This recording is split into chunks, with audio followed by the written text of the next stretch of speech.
국민 라디오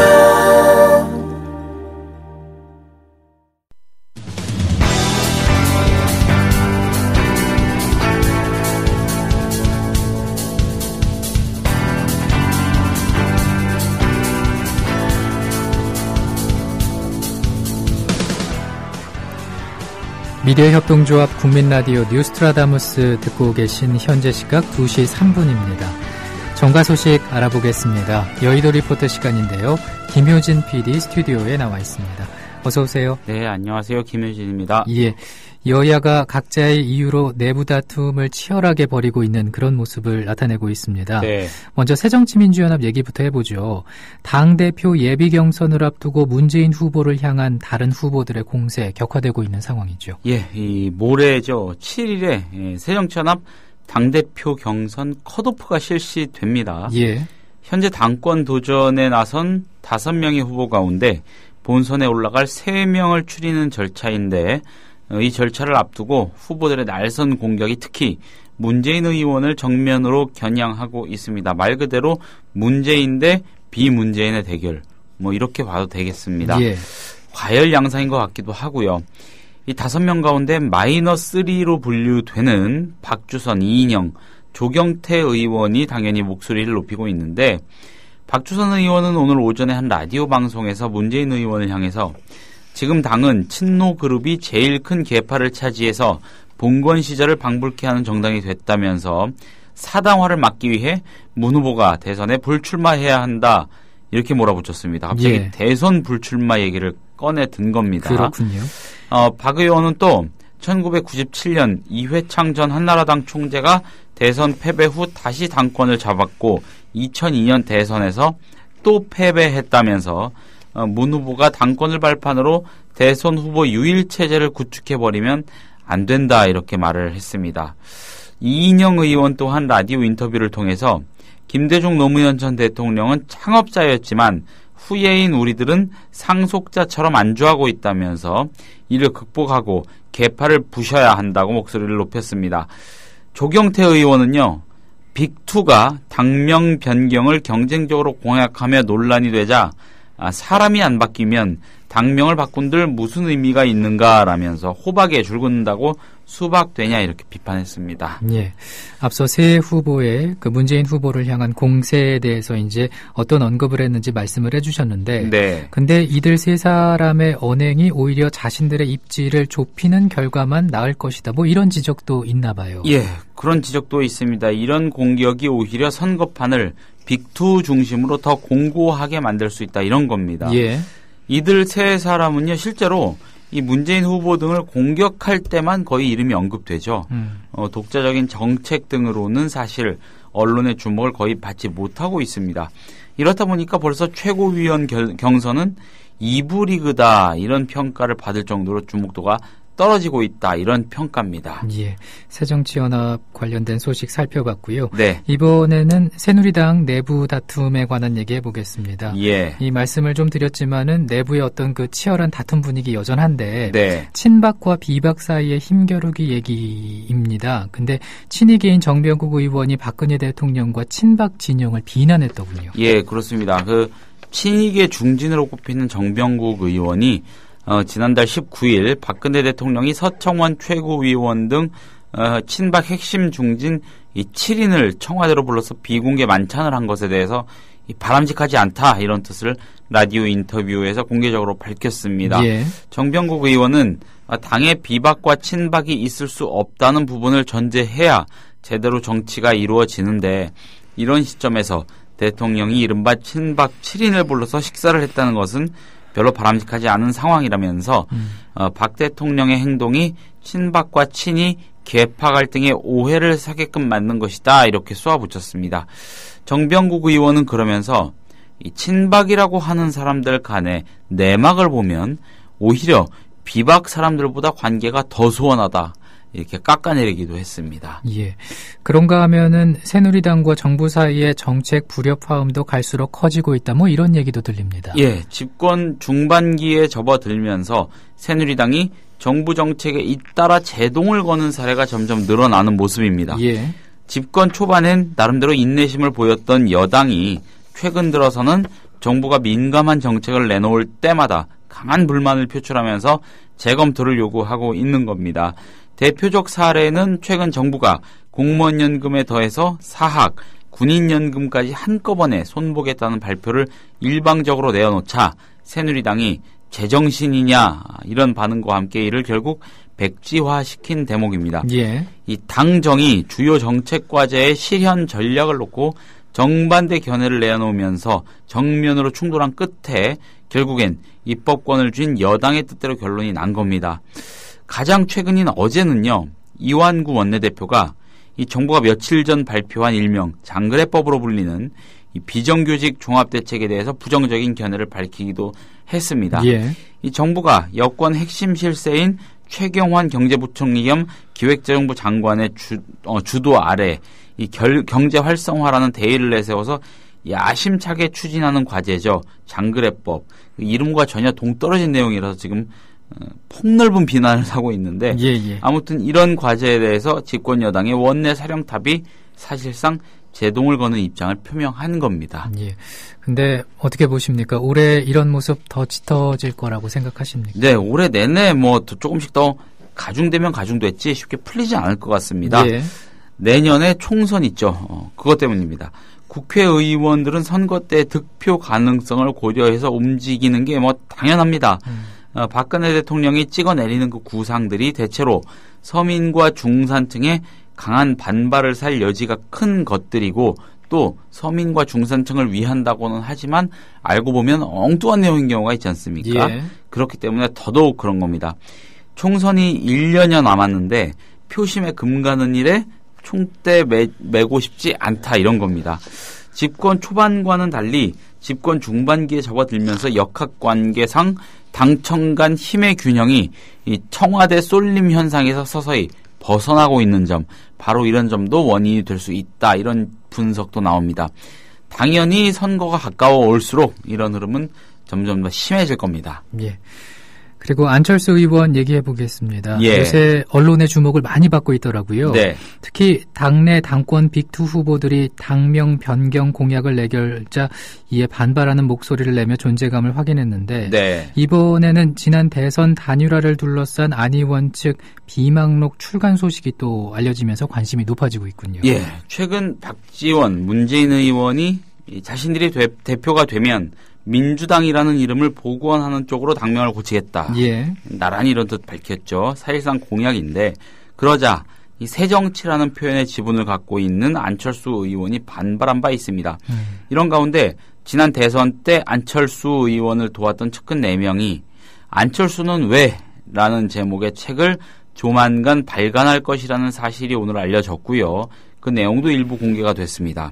안철수 의원이 어떤 식으로든 재기의 발판을 마련하려는 게 아니냐 이런 추측이 나옵니다. 물론 본인은 아니고 주변에서 그런 걸 수도 있지만 아무튼 그렇습니다. 예. 근데 공개됐다는 일부 내용은 무엇입니까? 측근들이 책을 통해서요. 안철수 의원이 대선 출마 포기를 선언한 뒤에 문재인 후보가 대통령이 되든 안 되든 저는 제 자신의 정치를 계속하겠다는 말을 내부적으로 했다 이렇게 밝혔습니다. 예. 특히 지역 포럼 대표자들과 만난 자리에서는 비공개로요. 민주당과 함께 뭔가를 한다든지 민주당과 같은 길을 가는 일은 없을 것이라는 말도 했답니다. 그래요. 예, 책에는 이 또한 안철수 의원이 다시 지난 대선 때로 돌아가면 문재인 의원과 단일화하지 않을 것이라는 뜻을 내비쳤다는 얘기도 담겨 있고요. 문재인 의원과 단일화를 한 뒤에는 대선이 새정치는 없는 친노만의 선거라고 불만을 표시했다는 내용도 담겨 있다고 합니다. 예. 새정치연합이 창당된 뒤에 새정치연합 창당 뒤에 어느 최고위원이 안철수 의원을 향해서 우리 당의 대선 주자가 당신밖에 없는 줄 아느냐 이렇게 쏘아붙였다는 얘기도 들어있다고 합니다. 출간이 되면은 관심을 굉장히 크게 모을 것 같습니다. 그렇습니다. 공개됐다는 일부 내용은 귀를 솔깃하게 만드는 그런 내용들이 있는데, 네. 근데 안철수 의원은 이런 말이 나오는 데 대해서 유감을 표시했다고요? 예, 그렇습니다. 안철수 의원이 오늘 기자들에게 문자 메시지를 보냈습니다. 측근들이 책을 발간하는 과정에서 사전에 저와 상의한 적이 없다 이렇게 말했습니다. 예. 당초 문제의 책은요. 안철수 의원의 동의 아래 집필됐던 것으로 알려졌는데 이게 아니라고 본인이 부인한 겁니다. 안철수 의원은 지금 당의 변화와 혁신이 필요한 시점에서 지난 대선에 대한 불필요한 이야기가 나오는 것은 유감이라면서 지난 대선과 이후의 정치적 선택은 전적으로 저의 책임이라는 점을 다시 한번 말씀드린다 이렇게 말했습니다. 예, 다른 정치권 소식 살펴보죠. 박근혜 대통령에 대한 지지율이 계속 반등세라는 여론조사 결과가 나왔더군요. 예, 박 대통령에 대한 국정수행평가가 꾸준히 긍정평가가 꾸준히 상승하고 있다는 조사 결과가 나왔습니다. 예. 헌법재판소의 통합진보당 해산 결정 이후 꾸준히 오르는 모습입니다. 리얼미터가 최근 정례 조사를 했는데 지난 12월 마지막 주 대통령 지지도 약 45%였습니다. 전주보다 2%포인트 가까이 오른 수치입니다. 예. 박근혜 대통령에 대한 긍정평가는 12월 들어서 한때 30%대까지 주저앉았지만 셋째 주부터 반등했습니다. 예. 부정적인 평가는 약 50%로 소폭 하락했습니다. 예, 올랐다가 내렸다가 그런 모습을 보이고 있는데 네. 차기 대선 주자 지지도 조사 결과도 있죠. 차기 대선 주자 지지도는요. 박원순 서울시장이 약 18%로 1위를 차지했습니다. 예. 그 뒤를요. 약 16%의 새정치연합 문재인 의원, 약 12%의 새누리당 김무성 의원이 뒤쫓았습니다. 뭐 그렇게 큰 차이는 아니죠. 예. 안철수 의원은 전주 대비 1.3%포인트 내려간 약 6%로 집계됐습니다. 순위 또한 4등에서 6등으로 밀렸습니다. 그렇군요. 그리고 새정치연합 유승희 의원이 오는 2월 전당대회 최고위원 경선에 나서기로 했다고요? 예, 유승희 의원이 오늘 전북에서 기자회견을 열고요. 새정치연합이 확실하게 약자와 서민 편에 서서 을을 지키는 정당으로 당의 진보적 정체성을 분명히 하도록 하겠다면서 최고위원 경선 출마를 선언했습니다. 예. 유승희 의원은 또 민주정책연구원의 기능을 강화하겠다고도 말했습니다. 투명하고 합리적인 공천도 주장했고요. 개인적으로는 진보적 정체성이라는 것을 강조하는 게 좀 눈에 띕니다. 예, 여의도 리포터 김효진 PD였습니다. 네, 고맙습니다. 고맙습니다. 예.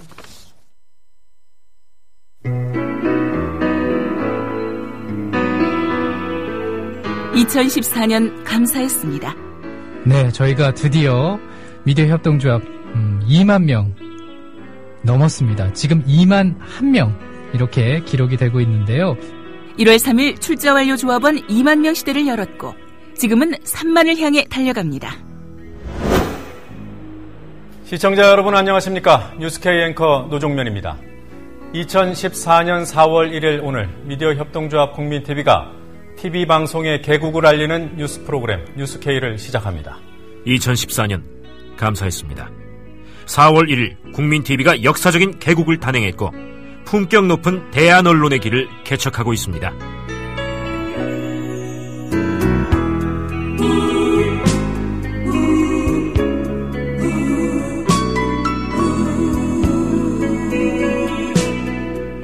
(2015년) 기대해 주십시오. 모든 국민의 성원과 지지를 받는 확장성 있는 대한 언론이 되겠습니다. 그리고 퇴행하고 있는 민주주의를 바로 세우겠습니다.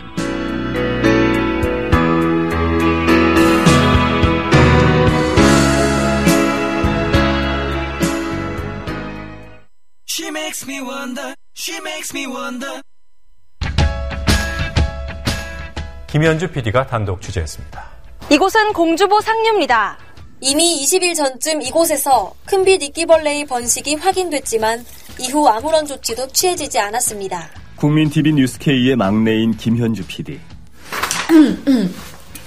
하루 4분 리포트를 위해 아침부터 밤까지 열정을 아끼지 않는 그녀. 자신이 하는 일을 설명하는데. 전태일 열사 아시죠? 자기 몸과 노동법전을 함께 태웠던 분 말이에요. 제가 하는 일은 오늘의 전태일에게 마이크를 들이대는 일, 그 일이에요. 미디어 협동조합. 이 세상에 억울한 사연이 모두 사라지는 그날까지 최선을 다하겠습니다. 조합원 가입으로 동참하실 수 있습니다. 지금까지 종로 보신각 집회 현장에서 국민TV 뉴스 김현주입니다. 국민라디오 뉴스트라다무스 듣고 계십니다. 이번에는 안은필 기자의 뉴스 브리핑으로 이어갑니다. 어서 오세요. 예, 안녕하세요. 예, 검찰이 정윤회 문건 유출 사건에 대한 수사 결과 발표했죠? 예, 그렇습니다. 유상범 서울중앙지검 3차장이 오늘 오후 2시 조금 전에 중간 수사 결과에 대해서 브리핑을 했습니다. 예. 간단하게 말씀드리면 정윤회 문건 그 내용은 허위이고 또 정윤회 씨가 박근혜 대통령의 동생이죠. 박지만 이지 회장을 미행했다라는 이런 시사저널의 보도가 있었는데요. 이 내용도 사실무근이다. 이렇게 결론을 내렸습니다. 결국 양천이라고 불리는 박관천 그리고 조응천 이 두 사람에게만 기소를 하는 것으로 이렇게 보입니다. 예. 검찰의 설명은 쉽게 말씀드리면 박관천 경정이 조응천 전 비서관의 지시를 받아서 지난 2013년 6월부터 지난해 1월까지 2014년 1월까지 정윤회 문건 등 공직기강 비서관이 작성한 17건의 문건을 박 회장의 측근인 박지만 회장의 측근인 전모 씨에게 전달했고 박관천 경정이 청와대에서 나올 때 또 내부 문서를 가지고 왔다. 이렇게 설명을 하고 있는데요. 요컨대 검찰의 수사 결과는 조응천 전 비서관과 박관천 경정이 허위사실 공문서를 양산해서 이것을 박지만 회장과 또 언론에 유출을 시켰고 그렇게 해서 비선 세력의 국정농단 파동을 잊지도 않았던 국정농단 파동을 일으켰다. 이게 검찰의 수사 결과입니다. 이런 내용에 대한 신뢰성, 검찰 수사 결과에 대한 신뢰성 여부는 일단 좀 넘어가더라도요.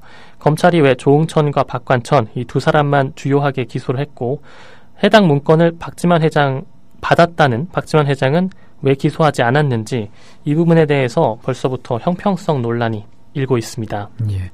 근데 이번 사건과 관련된 의혹은 이게 끝이 아닌 것 같습니다. 예, 그렇습니다. 아직 밝혀지지 않은 사실들이 너무 많은데요. 예. 일단 검찰이 문건 유포 주범으로 지목했던 최경락 경위, 이 최경위 같은 경우에는 혐의를 부인하다가 자살을 했죠.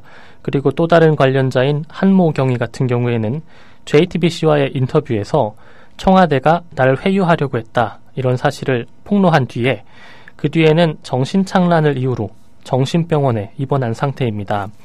또 정윤회 문건 파동 후 유진용 전 문화체육부 장관 그리고 김광두 국가미래연구원장 등 이렇게 여권 인사들도 국정농단이 있다라는 취지의 증언들을 했는데요. 예. 하지만 이런 내용들은 이번 수사 대상에서 제외가 됐습니다. 또한 최근 여론조사 결과를 봐도요. 검찰 수사 결과에 대해 다수의 국민들이 믿을 수 없다라는 반응을 보이고 있기 때문에 이번에 검찰 중간수사 결과 발표만으로 이 문제가 간단히 해결될 수는 없을 것 같습니다. 예, 아직 밝혀지지 않은 그런 부분들이 많기 때문에 의혹은 여전합니다. 네. 다른 소식 살펴보죠. 원전 업체로부터 금품을 받은 김종신 전 한국수력원자력 사장이 징역 5년을 확정받았습니다.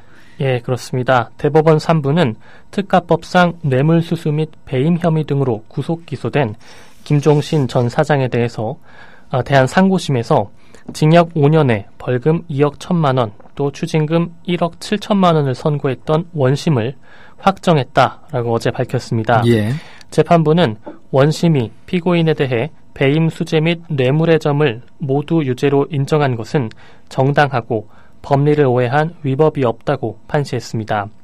김 전 사장은 2009년 7월부터 2012년 1월까지 원전 수처리 전문업체인 한국정수공업 당시 이모 회장으로부터 납품계약 체결 등에 대한 청탁과 함께 1억 3천여만 원을 받아 챙긴 혐의로 구속 기소됐습니다.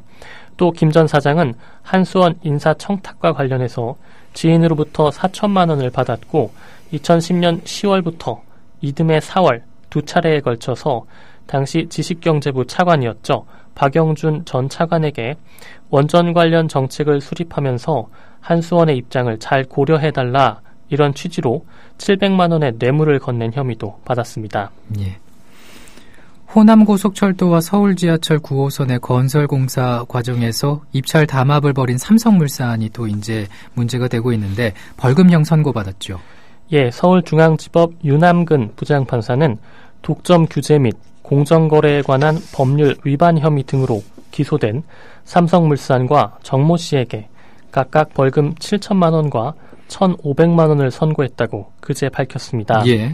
유남근 판사는 삼성물산은 입찰 시장에서의 경쟁을 제한하는 투찰 가격을 결정해 입찰에 참여할 것을 합의하는 등 부당한 행위를 저질렀다며 또 공정한 가격 결정을 방해할 목적으로 경쟁 입찰에 있어 입찰자 간에 미리 조작한 가격으로 입찰했다라고 말했습니다. 삼성물산에서 입찰 관련 업무를 담당하던 정 씨도 2010년 3월쯤에 부하 직원 A씨에게 다른 입찰 참여 예정 업체와 투찰가를 합의하라 이렇게 지시를 했고 이후에 이 지시를 받은 A씨는 대림산업과 대우건설 입찰 담당자들을 만나서 투찰 금액이 발주처 예산 금액 대비 95%가 넘지 않도록 결국 삼성물산이 최저가의 입찰가를 내도록 이렇게 합의한 것으로 드러났습니다. 예.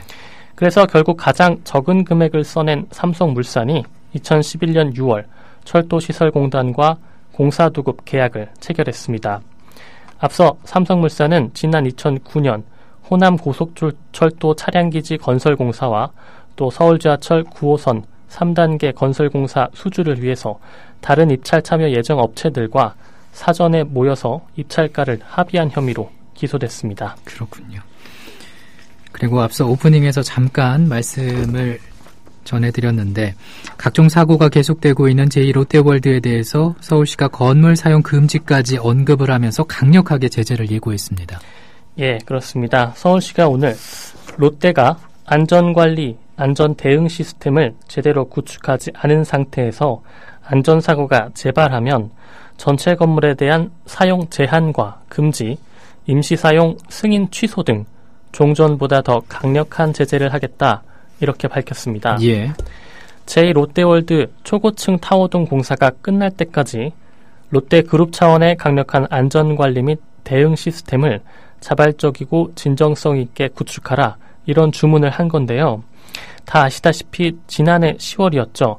제2롯데월드 임시 개장이 있은 후에 롯데월드 식당과 바닥이 균열되는 일이 있었고요. 그렇습니다. 또 아쿠아리움에서 누수 현상도 있었고 또 영화관의 진동으로 또 관객들이 놀라서 또 대피하는 그런 일도 있었고요. 예. 공연장 공사로 인부가 추락사하기도 했고요. 쇼핑몰 출입문이 떨어지기도 하고 또 지하 주차장에서 대규모의 균열이 발생하기도 했습니다. 정말 많은 일들이 있었습니다. 예. 이게 또 많은 오래된 기간이 아니고 지난해 10월에 그렇습니다. 개장을 했었기 때문에 예. 정말 많은 사건 사고가 계속 있었는데요. 그러자 서울시가 강력하게 경고를 했다고 볼 수가 있습니다. 서울시는 특히 롯데가 안전관리 체계에 외부 전문가와 장비를 확충해서 외부 기관과 협업하고 사고가 발생하면 즉각적으로 보고하며 시민 눈높이에 상응하는 언론 브리핑을 해달라 이렇게 촉구했습니다.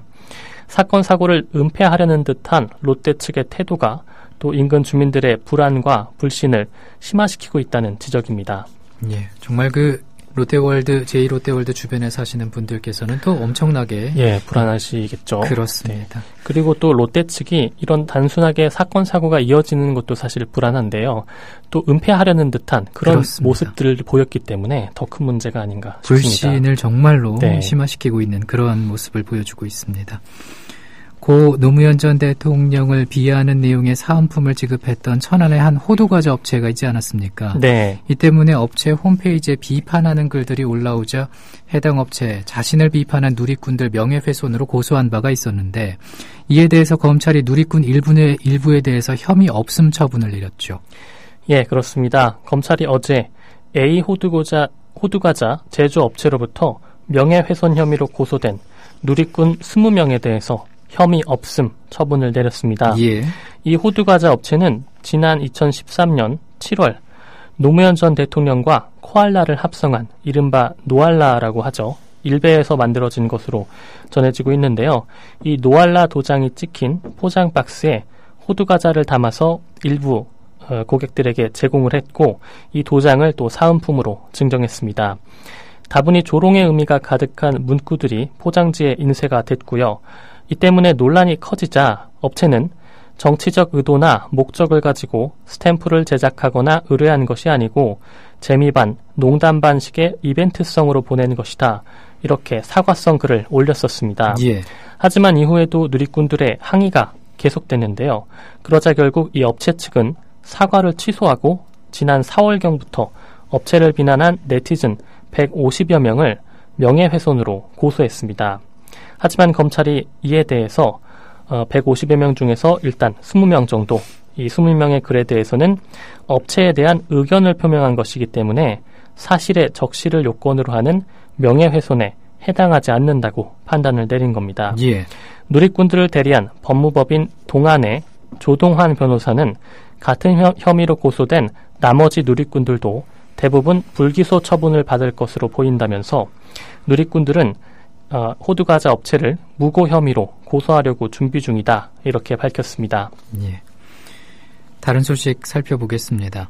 지난해 신규 취업자 수가 2002년 이래 12년 만에 최대치를 기록했다는 뉴스가 이제 눈에 띄는데 하지만 이런 결과를 두고 속빈 강정이다 이런 평가가 또 나오고 있죠. 예, 그렇습니다. 수치만 보면 12년 만에 최대치 맞습니다. 하지만 그 내용을 또 잘 살펴봐야 되는데요. 예. 오늘 통계청 자료에 따르면 지난해 신규 취업자 수가 54만 명 정도 늘어난 것으로 추산이 됐습니다. 이런 증가폭은 2002년 59만 7천 명을 기록한 이후에 가장 큰 수치인데요. 예. 또 지난해와도 비교를 해봐도 지지난해가 되겠죠. 38만 6천 명과 비교해도 40% 정도가 늘었습니다. 근데 왜 속빈 강정이다 이런 평가가 나오는 겁니까? 예, 이게 수치로만 보면은 당연히 늘어났다고 볼 수가 있는데요. 예. 하지만 이번 추사는 일자리 안정성이 떨어지는 비정규직 또 노후 문제에 맞닥뜨리고 있는 5, 60대의 취업이 크게 반영된 결과이기 때문에 그 내용을 좀 더 살펴봐야 됩니다. 예. 일단 고용의 질을 따지기 위해서는 누가 어떤 일자리를 얻었는지 이 내용을 살펴보면 되는데요. 단순하게 말하면 최근 한국에서 50대 이상의 취업자와 비정규직 일자리가 가장 많습니다. 통계청 자료를 보면 지난해 8월 기준으로 비정규직의 수는 607만 7천 명, 전체 임금 근로자의 32.4%로 사상 최대치를 기록했습니다. 2005년만 해도 548만 3천 명이었는데요. 계속해서 그 뒤로 대체적으로 증가 추세를 보였고 지난해 처음으로 600만 명을 넘어선 겁니다. 예. 성별로 봐도 여성 같은 경우가 전체 비정규직의 53.5%, 또 남성은 46.4%로 여성이 남성보다 비정규직 취직 수치가 많았습니다. 예. 방송 게시판 보니까 닉네임 속빈 강정님께서 관련된 기사를 또 올려주셨는데, 근데 우리나라의 비정규직 문제는 그 OECD 국가들 가운데서도 가장 심각한 축에 속한다는 그런 뉴스도 있나 봐요. 예, 그렇습니다. OECD가 비정규직 근로자를 추적 조사한 결과 한국의 비정규직 10명 중에서 몇 년 뒤에 정규직으로 전환되는 비율은 한두 명에 불과하다고 밝혔습니다. 예. 그러니까 10%에서 20% 정도만 정규직으로 전환이 된다라는 뜻이죠. 예. 나머지 8이나 9명 정도는 여전히 비정규직이거나 아니면 오히려 더 나빠져서 실업 상태인 것으로 나타났습니다.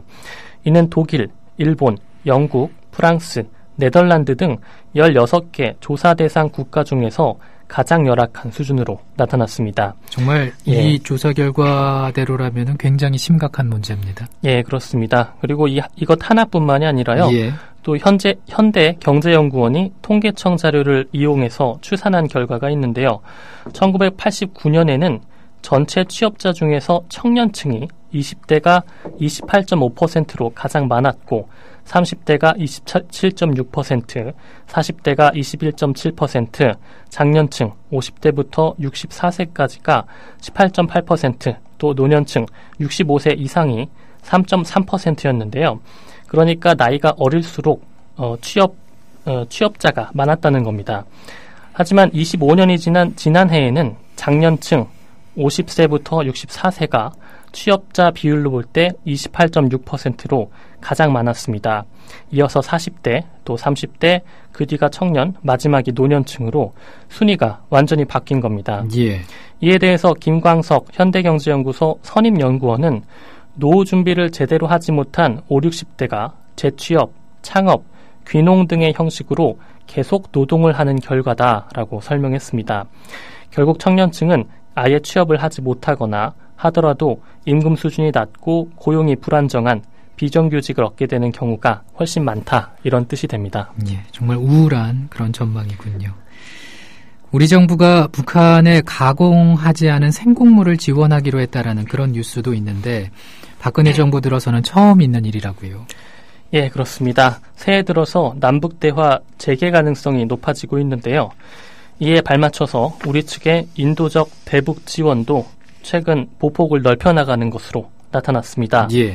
통일부 등에 따르면 지난해 연말 국내 한 대북 지원 민간 단체가 정부의 승인을 얻어서 고구마 20톤 정도 5,200만 원 상당이 되는데요. 이 고구마를 북한 신의주로 보냈습니다. 박근혜 정부 들어서 가공되지 않은 생곡물이 북한에 지원된 것은 이번이 처음인데요. 현 정부는 인도적 지원 물품이 군사 목적으로 전용되는 것을 우려했기 때문에 그동안 생곡물의 지원을 금지하고 임산부나 영유아를 대상으로 한 영양식 재료 등 가공된 형태로의 반출만 이렇게 허용해왔기 때문에 이번에 고구마 지원이 지금까지와 좀 다른 점이라고 볼 수 있습니다. 그렇군요. 통일부 당국자는 이에 대해서 투명성이 입증되는 소규모의 인도적 지원이 예전보다 좀 더 유연해진 상황이다라고 설명했습니다. 이런 상황에서 쌀, 밀가루 등 장기 저장이 가능한 곡물과 비료의 지원도 곧 재개될 것이다. 이런 전망도 나오고 있습니다. 예, 상황이 또 어떻게 진행되는지 살펴보고요. 미국 잡지인 뉴 리퍼블릭이 지난해 과장평가된 기사와 과소평가된 기사를 선정해서 발표했는데 어떤 기사들이 목록에 올랐습니까? 예, 뉴 리퍼블릭은 먼저 소니 픽처스의 영화 인터뷰 개봉에 얽힌 논란을 과대평가된 기사로 선정했습니다. 예. 그러니까 이 기사의 핵심은 사실 그거죠. 개봉을 취소했다가 다시 했던 것이거든요. 그렇습니다. 그런데 그것이 이제 정치적인 문제와 연결이 되면서 예. 굉장히 과대평가됐다, 이런 내용이고요. 또 미국에서 에볼라 환자가 진단됐다, 이 기사도 과대평가됐다고 전했습니다. 뉴 리퍼블릭은 일부 공화당 의원들이 에볼라에 대한 공포를 국경 보안을 강화하는 수단으로 이용하려 했다, 이렇게 주장했는데요. 실제로 미국에서 에볼라로 진단된 환자는 현재까지 딱 4명이었고요. 그중에 1명만 사망했다는 겁니다.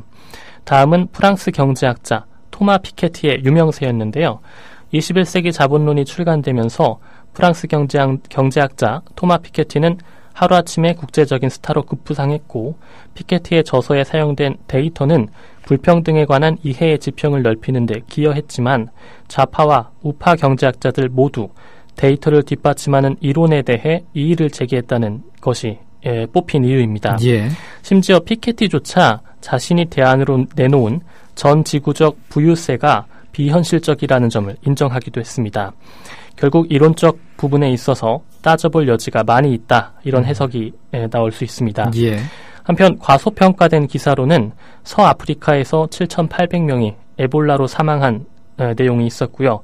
또 심각한 환경오염을 불러오는 메탄가스 등이 선정됐습니다. 예, 과소평가된 기사에서는 좀 언론에서 많이 좀 이렇게 예. 다루어 주었으면 하는 그렇습니다. 그런 생각을 해보게 되네요. 고맙습니다. 예, 고맙습니다.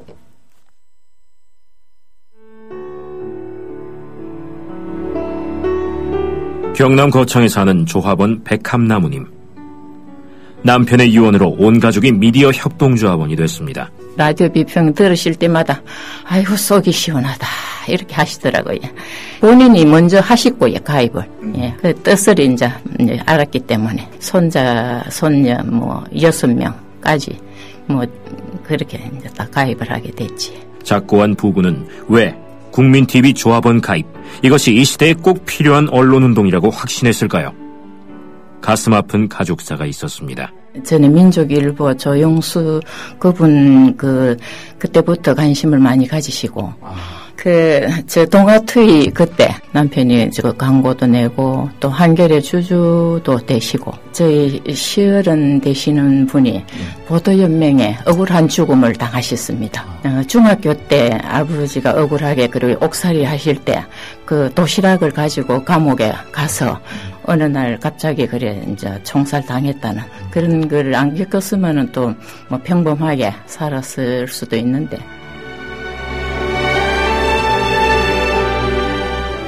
여러분도 공정언론 건설에 함께하지 않으시겠습니까? 국민.tv 미디어 협동조합 홈페이지에 들어오셔서 조합원으로 가입해주세요. 전화 서울 3144-7737, 3144-0933으로도 하실 수 있습니다.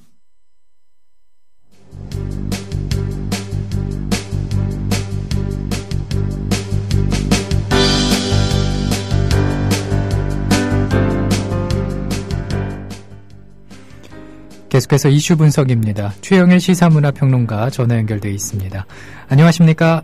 네, 안녕하세요. 예, 검찰이 오늘 청와대 문건 파문과 관련해서 중간 수사 결과를 발표하는군요. 네, 그렇습니다. 바로 조금 전입니다. 예. 아마 저는 아직 이제 최종적인 발표문은 못 봤습니다만 이미 오전에 어느 정도 다 이제 윤곽이 나와 있었기 때문에요. 예. 이게 다 알려졌던 이야기의 최종 정리본이다 이렇게 보면 될 것 같은데요. 이름은 중간 수사 발표지만 사실상 마무리라고 보여집니다. 예.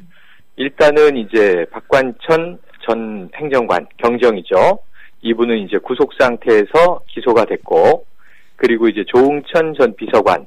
사실은 이제 이분이 핵심인데, 이 구속영장이 기각되는 좀 이 불명예를 검찰이 겪지 않았습니까? 예. 결국 이제 불구속 기소 상태가 되는 거고요. 실제로 이제 이 청와대 밖으로 유출된 문건을 복사 및 이제 외부에 유출한 혐의는 한경희, 이제 서울시경이죠.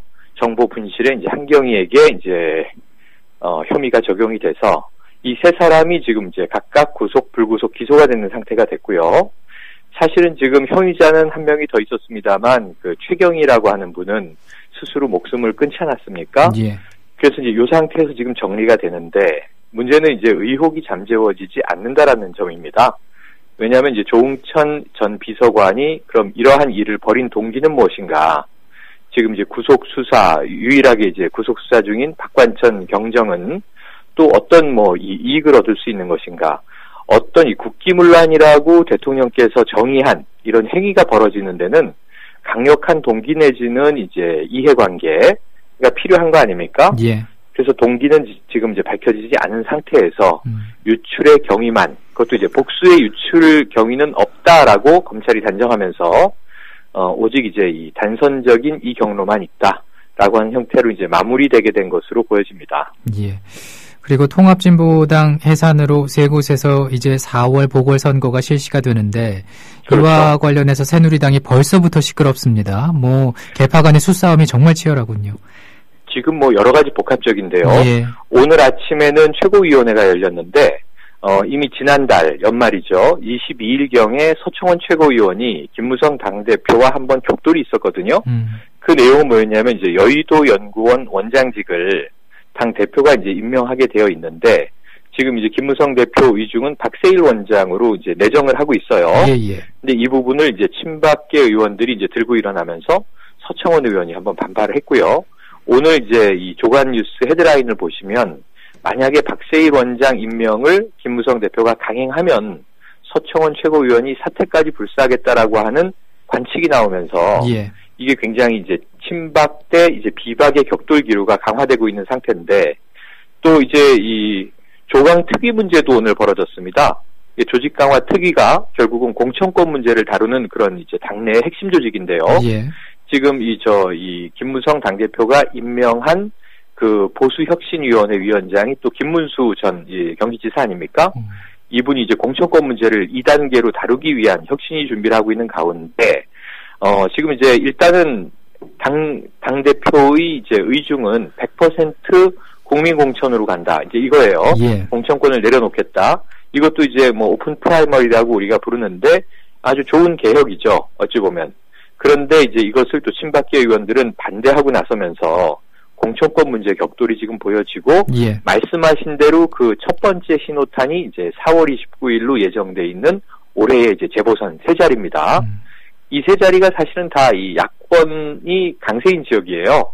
뭐 광주 그렇고요, 성남 중원 그리고 이제 서울 관악을 이렇게 돼 있는데 자연스럽게는 이제 이 통진당이 해산된 상태에서 새정치민주연합이 이 자리를 그냥 받아가는 것이 어찌 보면 이전 총선 기류로 본다면 야권연대 이후로 돌아간 그림이 될 텐데 예. 지금 새누리당 입장에서는 한 석 이상은 확보해야만 또 면이 서는 상황이 되어버리다 보니까 어떻게 이제 공천권을 행사할 것인가 문제에서 지금 당대표와 친박계의 격돌이 정말 좀 제가 보기에는 치열하게 벌어질 전초전으로 보여집니다. 예, 정말 공천 방식은 물론이고 후보 차출설 등을 놓고 친박 또 비박 간 수싸움이 정말 치열한 모습을 보이고 그렇습니다. 있습니다. 자, 그리고 구통합진보당이 오늘 우리나라를 담당하는 외신 기자들을 상대로 간담회를 연다는 소식도 눈길을 끄는군요. 맞습니다. 이게 잠시 후 3시에 열리게 되어 있으니까요.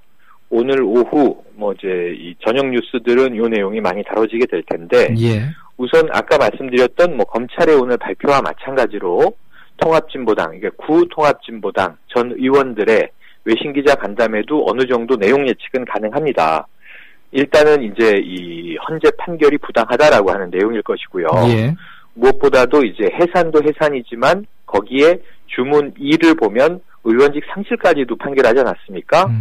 이 부분은 법 규정이 없는 상황이기 때문에 사실은 국내 법 쪽에도 지금 찬반 논란이 한참 뜨거운데 예. 이게 외신의 입장에서 봤을 때는 법 규정이 없는 것을 헌법재판소가 판결했다. 이것은 이제 해산도 문제지만 의원직 상실은 더 심각한 월권이다라고 하는 부분을 강변할 것으로 보여집니다. 외신들의 반응이 이제 어떨 것인가 하는 부분들이 이제 궁금함을 이제 자아내는 대목이고요. 예. 사실은 헌재 판결 내려진 직후에 세계 헌법 총회로 이제 불리는 베니스 위원회에서 판결문을 이제 요구하지 않았습니까? 예. 이제 번역에 시간이 걸린다 이런 뉴스가 나왔지만 사실상 이제 약식 번역본 내지는 번역본 초안은 이미 이제 베니스 위원회에서 검토를 시작했을 텐데 이 문제에 대해서도 국제적인 이제 해석들이 여기가 이제 또 우리 국내 법기관의 상급기관은 아니기 때문에 그 해석의 법적 효력보다는 어떤 해석들을 내놓느냐에 따라서 이제 이 외신의 기류, 국내의 기류가 많이 달라질 수 있는데요. 예. 물론 해산이 번복될 가능성은 이제 이번 정권에서 매우 희박하고 없다고 볼 수 있습니다만 통합진보당은 어쨌든 헌재 판결의 부당성에 대해서 이제 국내 여론은 좀 많이 넘어가 있는 상황 아닙니까? 예. 외신에 이제 기대해 보기로 하고 이 부분에 대해서는 좀 국제적인 여론을 조성하려는 움직임으로 예측이 됩니다. 예. 말씀해 주신 것처럼 이제 잠시 후면은 기자 간담회가 열리는데 그렇죠. 어떻게 보십니까? 외신들의 반응이 어떨 거라고 좀 생각이 되시나요? 이제 외신도 국내 매체도 우리가 흔히 보수 매체, 진보 매체 이렇게 나누지 않습니까? 예, 예. 그 가운데도 또 중도도 있고 극우 국자도 존재하는데요. 외신의 경우에는 스펙트럼이 훨씬 넓죠. 그래서 일본만 해도 우리가 산케이, 아사히, 요미우리 이런 식의 구분이 있고요. 예. 프랑스에도 이제 중도 좌파 성향의 르몽드지라든가 피가로, 르피가로 여러 가지 이제 언론 매체가 있는데 핵심적으로 최근에 많이 국내에 전해진 외신은 미국의 뉴욕 타임즈였습니다. 뉴욕 타임즈는 중도 성향이긴 하지만 약간의 진보색을 띠는 미국의 좀 뉴스 매체인데요. 예. 이미 여러 외신에서 국내의 헌법재판소 판결을 크게 다뤘고 또 한 가지는 이제 올해 예정돼 있는 이석기 의원에 대한 판결이요. 대법원 판결. 요것도 많이들 예측하고 있는데 우리가 이제 이 카터 센터에서 이석기 의원에 대해서 굉장히 좀 탄원서를 이제 낸 경우가 있었죠. 얼마 전에. 예. 이런 기류들을 본다면 외신들이 우리 정부의 편을 들어줄 것 같지는 않고요. 대체적인 기류는 조금 이제 이 강성 정부의 무리수가 아니냐라고 하는 해석이 나올 여지들이 더 높습니다. 예. 중론을 우리가 예측해 볼 때 그렇다면은 사실 정부 입장에서는 국민 지지율 1-2% 정도 나올까 말까 하는 군소 진보 정당을 일단 종북 딱지를 찍어서 무리하게 해체시킨 것에 대한 국제적인 반향이 오히려 커질 가능성이 높거든요. 그래서 이런 측면에 이제 정부가 내정 간섭이다 이런 식으로 또 초강수를 줄 것인지 아니면은 이 부분에 대해서 조금 유화적인 어떤 제스처를 취할 것인지인데 뭐 우리가 예측해보건데 정부 입장에서 물러날 수 있는 게 없지 않습니까? 예. 왜냐하면 정부가 이미 배수진을 치고 밀어붙였기 때문에 이 부분에 대해서는 뭐 별로 뾰족한 변화된 수가 나오기는 쉽지 않은 양태로 되어 있어서 제가 보기에는 이제 또 이 정부와 외신의 부딪힘이 이후에 좀 이제 더 격화되지 않겠는가. 그렇다면 결국 정부 입장에서는 또 스스로 사면 초과를 이제 초래해버리는 결과를 낳는다 이렇게 예측해 볼 수 있겠습니다. 예, 정말 말씀해 주신 것처럼 뭐 결과야 달라질 수가 없는 그런 상황이지만은 또 외신들의 반응이 어떻게 나오는지도 한번 눈여겨봐야 되겠군요. 그렇습니다. 예, 그리고 공무원 연금 개혁과 해외 자원 개발 국정조사 특별위원회 이번 주부터 본격적인 활동을 시작합니다. 네, 활동을 시작하는데 예. 지난해를 우리가 되돌이켜 보면은 그 세월호 특별법 때문에 국회가 150여 일을 공전했었지 않습니까? 예. 그것과 비슷하게 지금 일단은 이제 위원 또 이제 어쨌든 여기 참여하는 인물들에 대한 선임을 놓고 이미 시작은 됐는데 일주일여를 까먹었습니다. 예. 이렇게 보면 초기에 또 시간 끌기가 될 것 같고요. 창과 방패의 격돌이라고 본다면 이제 공세를 취하고 있는 야당 그리고 이걸 방어해야 되는 여당 우선은 이제 자원 비리 관련된 이 특위는 그렇게 공수가 갈리고 공무원 연금 개혁은 역으로 집권 여당이 밀어붙여야 되고 야당은 이 부분을 이제 사회 대타협으로 가자라고 하는 입장이기 때문에 시간을 넉넉하게 가지고 충분한 토론을 하자라는 입장인데 이 두 가지가 지금 빅딜이 된 상황이지 않습니까? 결국은 두 톱니가 맞물려 있습니다. 함께 굴러가지 않으면 여든 야든 일방으로 양보하진 않을 상황인데요. 그럼 제가 보기에는 이게 한 2월 후반까지 왜냐하면 28 지금 야당 전당대회가 있죠. 굉장히 교착 국면으로 시간을 한 이 절반 이상 까먹고 들어갈 가능성이 높기 때문에 지금 작년에 계속 국회 여러 가지 위원회가 문제가 됐던 것이 상임위를 포함해서 본회의도 그렇고요. 졸속 문제였는데 올해도 이 고질적인 졸속 문제가 해결되지 않는 상태에서 흐지부지 끝나게 된다면 굉장히 좀 이제 새해 초반부터 국민들에게 실망을 주는 투기가 될 가능성이 높다. 그래서 이 부분에 있어서 여야 모두 조금 좀 이 특단의 조치들이 필요한데 지금 현재는 다 뭐 친박 대 이제 비박 그리고 말씀드린 대로 28 전대 문제 때문에 여기에 좀 이제 집중하기는 쉽지 않을 것으로 예상이 돼서 조금 이제 아쉬움이 남는 대목인데요. 야당이 이제 분발을 촉구하는 수밖에 없어 보입니다. 정말 좀 희망적으로 보기에는 조금 아쉬운 점이 많습니다. 그렇습니다. 그리고 일본 정부가 독도는 일본 땅이라는 억지 주장을 담은 새 동영상 인터넷에 또 유포를 했잖아요. 그렇습니다. 그 동영상 보니까는 일본인들이 과거에 독도에서 어업 활동했다 이런 내용도 담고 있더라고요. 그렇죠. 그러니까 이제 실제적으로 이 독도의 점유권은 일본에게 있다. 그런데 지금 이제 우리나라가 그것을 불법적으로 실효적 점거를 하고 있다라고 하는 내용이에요.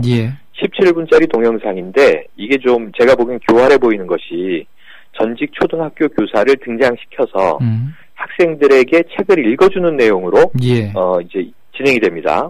요런 것들은 우리가 주로 이제 북한 매체에서 많이 보게 되는 내용이거든요. 그런데 이제 그 내용을 교육 현장에서 교재로 활용하도록 만들었다라고 하는 게 이제 심각한 문제고요.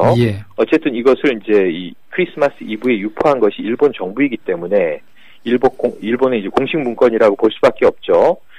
제가 기대하기는 오늘 내에 우리나라 외교부에서 강력한 여기에 대한 이제 이 문제 제기가 있어야 된다라고 생각을 했는데 아직까지 외교부는 뾰족한 얘기를 내놓지 않고 있습니다.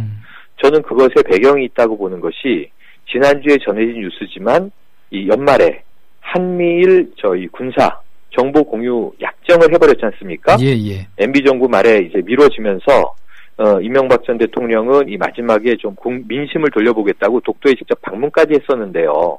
이번 정부는 해가 바뀌기 전에 이 약정을 체결한 그런 상태에서 일본의 독도와 관련된 좀 강성 여러 가지 공세적인 기류 그리고 지금 또 아베 총리는 지난해 말에 본인이 이제 실시한 재선거에서 압승을 거뒀단 말이죠. 그럼 여러 가지 더 우경화된 이제 극우적인 이 군사 공세들을 펼 텐데 독도와 관련된 이런 문제에 대해서 우리 정부가 좀 빠르게 차단하지 않으면 지금 어제 보니까 이 교수신문이 올해에 이제 사자성어를 정했더라고요. 그렇습니다. 정본 청원 이렇게 해서 근본을 바로 세우고 이제 근원을 맑게 한다 이런 의미라고 하는데요.